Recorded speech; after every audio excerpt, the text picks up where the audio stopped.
Hello everybody, welcome to XRP, and this is the new story we're doing for our roleplay / radio play, and that is DC Comics Multiverse Mayhem, a tale spanning multiple universes at once. Ooh.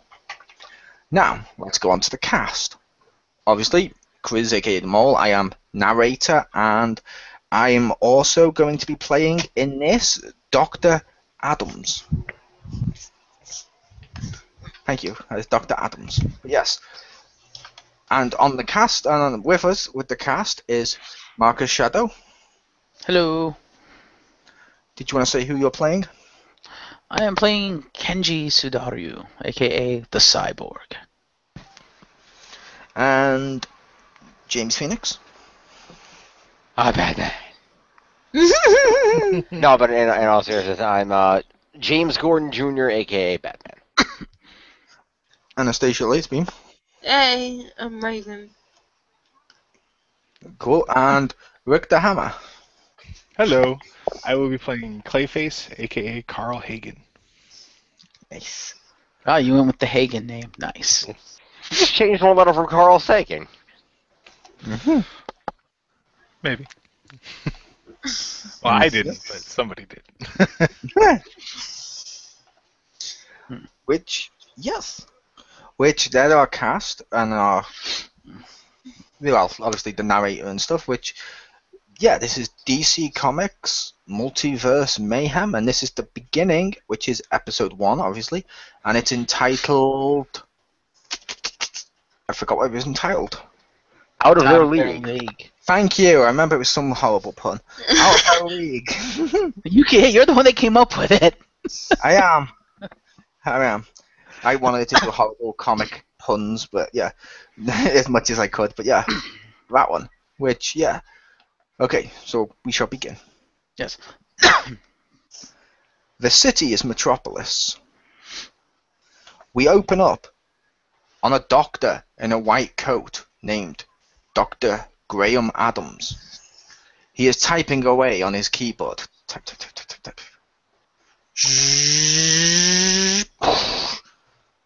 Smoke arises around him as he looks at the bright lights.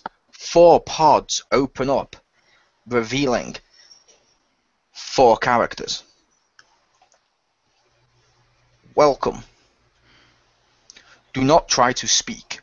Your bodies are adjusting to the changes in this world and to transporting them between realms. I am Dr. Gregory Adams. Sorry, I am Dr. Graham Adams. As you are adjusting, allow me to explain the situation. Since the dawn of time, every action that transpires on the Earth creates a parallel world. Some changes are small, like what outfit you wear, but others can affect everything. I will explain more when I can, but for now, a giant woman is attacking the city. We here at the lab call her Giganta. She is a human from a world where dinosaurs never died out. So Homo sapiens evolved to be the bigger and stronger race, to be the most dominant species on the planet. Please, you are this Earth's last hope. Please, stop her. After he finishes speaking, the effects start to wear off, allowing the others to speak.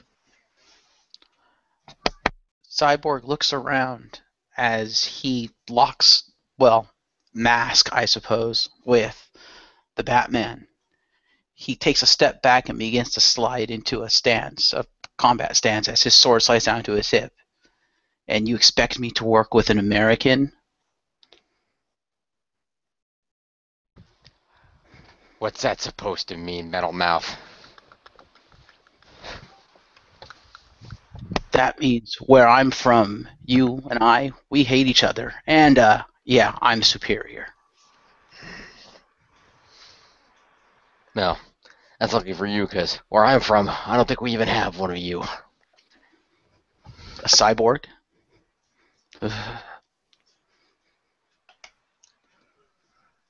Loud screams can be heard from the outside as panic starts to resonate throughout the streets. Dr. Graham Adams turns to him. Please, help us save lives. You can put your differences aside. Just go out there and stop this monster. Carl takes a tentative step out of the pod, making sure that he doesn't, well, fall apart. Okay. Okay, this will work. And Batman, I really hope you meant cyborgs with what you said. Just saying, kind of a not the best PR move. I meant cyborgs. Relax. The worlds aren't that different. At least not that I know of. But I think we have more important things to deal with right now. Of course. So let's go defeat the 50-foot-tall woman. Speaking of women, who's in the other pod?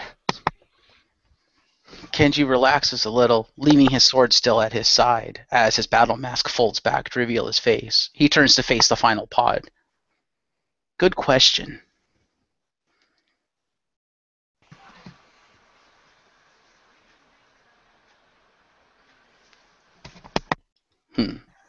The battle mask slides back over Kenji's face as he begins to scan.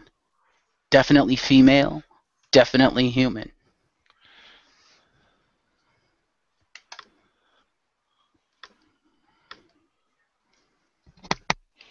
All right, then maybe we should knock. I don't know. Clayface takes a step over toward the pod and lifts up his hand to knock on it. Da, da, da, da, da. Hello?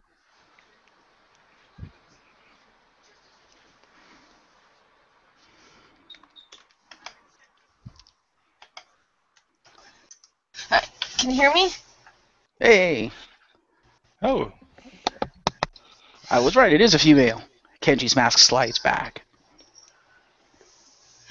So many lights. A weird man made of metal. And a blob that talks. And a man who claims he's a bat. Kenji looks over the young woman's attire. Honestly, I'm surprised you know what metal is.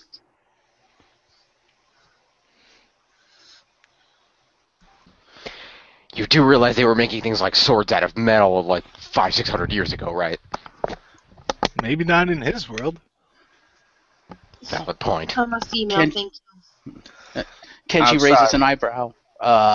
Yeah, look how she's dressed. She's obviously has something to do with magic, which in my world's history, magic hated technology and therefore hated metal. Outsider. Ugh. Boom, as an explosion can be heard. Please, can you guys just go deal with the threat? Kenji walks over to the nearest window and looks outside. Well, shit. A giant woman can be seen. She is clearly primitive, almost cave-like in her appearance, as the doctor had described. She's just stamping around and hitting everything, clearly unfamiliar with her surroundings. A loud "Ugh" of frustration can be heard from her. All right, don't you worry, Doc. We'll take care of this for you. Not sure how, but it'll get done. You can do it. You were brought here for a reason. Kenji turns to leave. I can't guarantee she'll be alive after this. And he walks toward the door.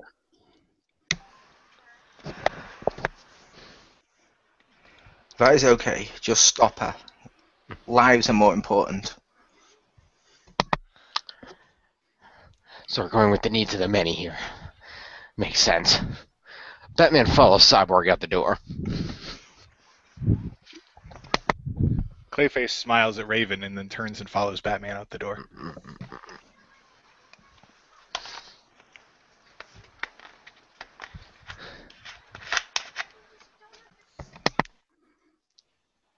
Kenji stops just outside the,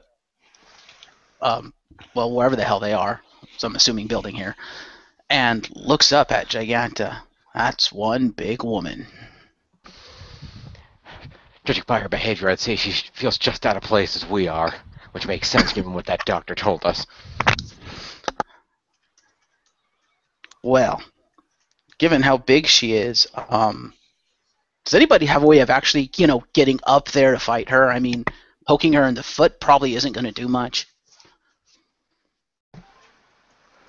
Ugh, the woman grunts as she turns and looks at the individuals. Her fist comes flying down just in front of him. It misses, but it hits the floor, breaking the concrete. Kenji jumps back out of the way as his battle mask slides back into place to protect his face. He lands in a crouch. Okay, now she's pissed at us. Can you, like, fly up there and stab her neck or something? No. Noted. You're angry.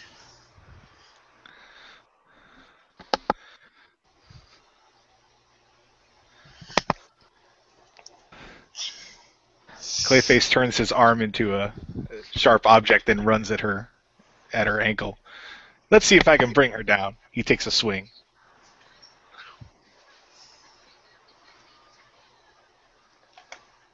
Huh. Metamorphic humanoid. Interesting. Kenji draws his sword and runs in after Clayface. Azrath Metron Synthos.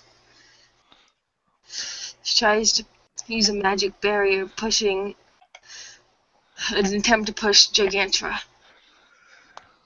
Giganta moves out the way.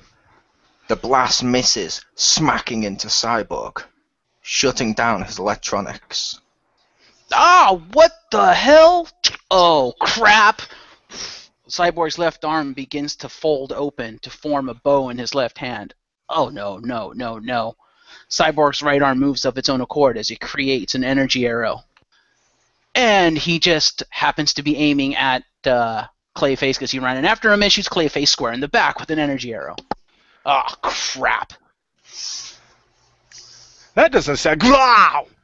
Clayface gets hit in the back. Part of his weapon flying off and a giant glob of clay hitting Batman. Batman had just pulled out his taser, intending to try to temporarily stun the woman, when all of a sudden the giant clay weapon hits him. Batman nearly falls over as he's globbed by clay and his taser goes off. Handing him the general direction of Raven.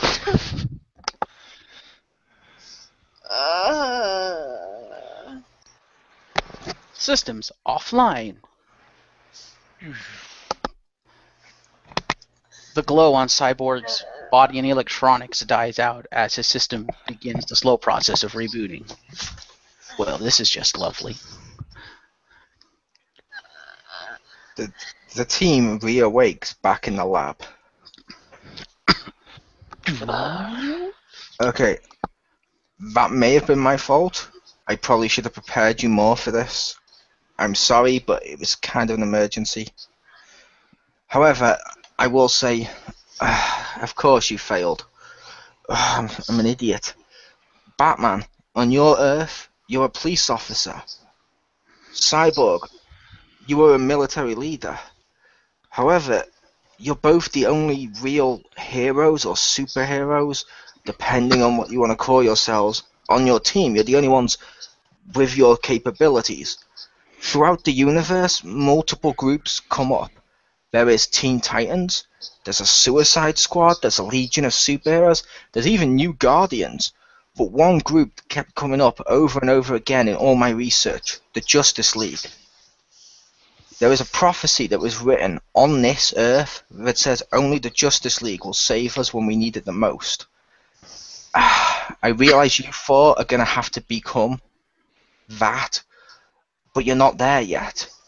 You four are special. There's the monster with the heart of gold, the man and machine hybrid of war, the ancient witch with a great power, and the cop fighting back against the corrupt order. Individually, your stories are as interesting as they are tragic, but together you become something more. I've ran the data on what each of you can do. Here, each of you, take this. He hands them all a device, similar in looks to an iPad 4. Kenji sits up and rubs the back of his head with one hand as he takes the device with the other. A data pad? More lights. So many lights. Raven, it's like a modern book, only instead of pages, it's just a solid thing. How does it open? You just do this. Dr. Graham Adams shows her how to swipe and see the data before her. Thank you. A couple wires extend out of Cyborg's right arm and hooks up to the data pad as it comes to life. All right, let's see what you want us to see, Doc. I've crunched the numbers. I've ran multiple tests on what you guys could do, because you were the only ones I could teleport here. Batman, I've chosen you. You were the only choice for squad leader. Based on your expertise, you need to learn. You need to grow. Let the Justice League thrive. I'm just a scientist. I can't really lead you on the field. Batman, you need to lead this squad to victory. Use your gut, as I believe you cops say, to come up with a plan.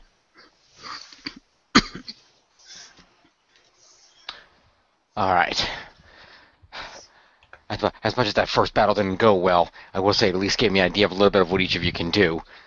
That's a start. Let's see. Just for the record, I can do more than throw clay in your face, so don't hold that against me.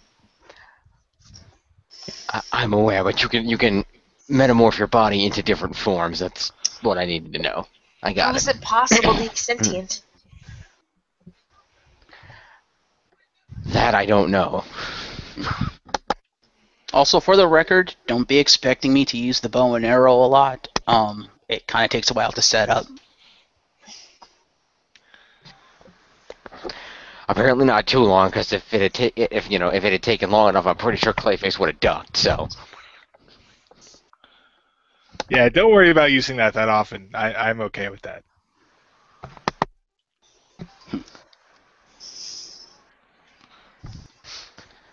All right. I've got a plan. Everybody come in. Everyone leaves together as Batman explains his plan in a huddle and the scene fades. As the team were together huddling, outside, Giganta attacks. Woo! Police force emerge. She just steps on the cars and kicks the officers flying.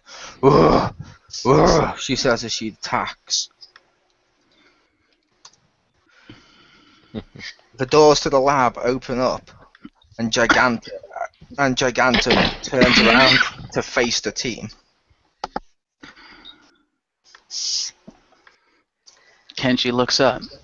Well, time for round 2.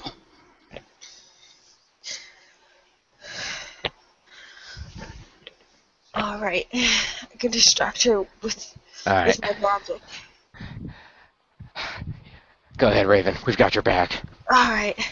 Over here. Look what I can do. As Wrath mentioned, she puts up a few barriers, moving in circles, trying to get Giganta's attention. Giganta grunts as she swings her massive arms in the air, trying to swat at the magic, almost like King Kong swatting the planes. Now Cyborg. Well, she's Cyborg. Now Clayface. Well, she's distracted. Clayface leaps forward while simultaneously liquefying himself, hitting the ground and speeding toward her feet. He then wraps himself around her ankles and starts to harden to make it so she's more immobile. Alright, let's see if this works. Batman fires 2 grappling lines that wrap around each of Giganta's shoulders and begins pulling the lines backward. Cyborg, those mechanical muscles are strong as they look. We'll see. Cyborg runs forward and grabs the second line and begins to pull back, digging his feet into the ground. Transferring power to servos. If we can at least knock her over, that'll give us a leverage advantage, so we can figure out how to knock her out or something. She says as she begins to stir, shaking, pulling at the ropes, clearly not giving an inch. How is she this strong? What the hell is she? Something. Giant woman. She's something prehistoric, obviously stronger than I anticipated. What the hell is she, pregnant or something? What the hell kind of strength is this? I don't know. Batman looks up at Giganta and notices how close she is to a nearby building. All right, let's improvise. Cyborg, cut the lines. Right. Cyborg drops, releases the line, and in one smooth motion ducks, pulls the sword out, and does a jumping uppercut slash, hitting both lines at the same time.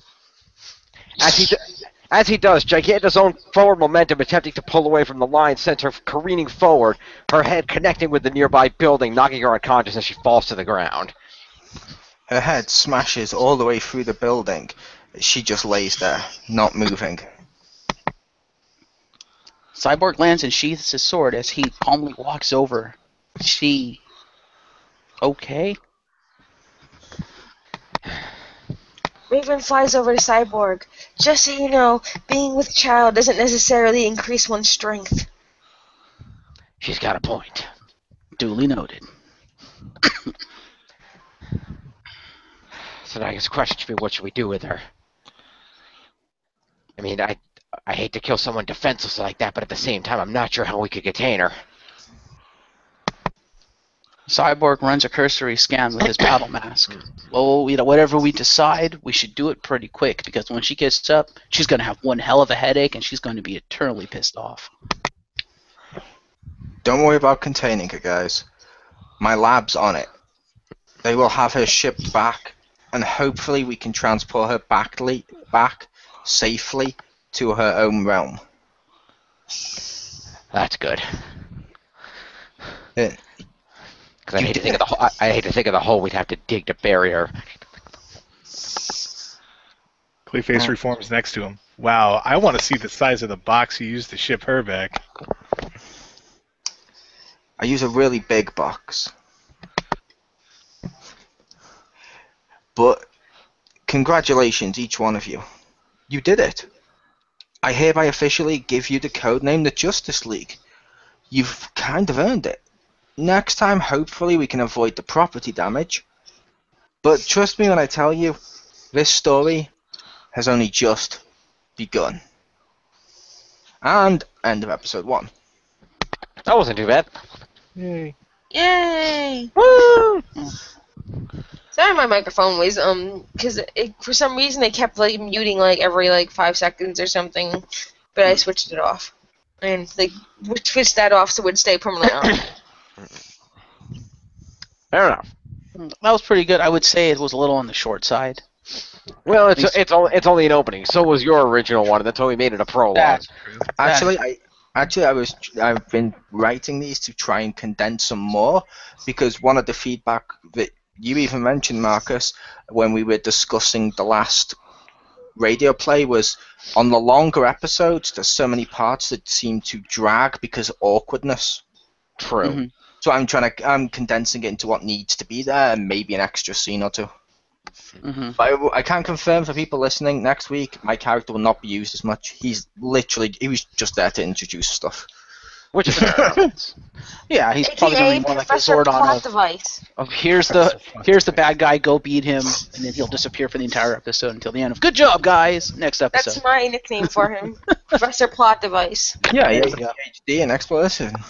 There you go. Pretty much. But thank you all listening. And next week's episode is called A Knight's Tale.